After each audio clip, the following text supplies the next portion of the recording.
So we got oil pastels in our advent calendar. So yeah, and we got to use these now. So it's day 10 and that's super exciting. So I'm going to rough out a quick sketch on what I'm going to do. And I'm not sure if I'm going to colour it or not. I might just do an illustration.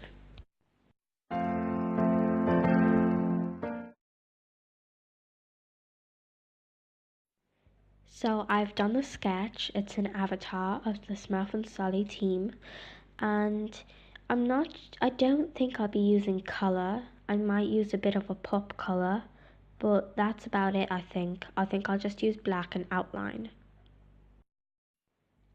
And by the way, I've not actually used oil pastels before, so let's hope this goes as we want it.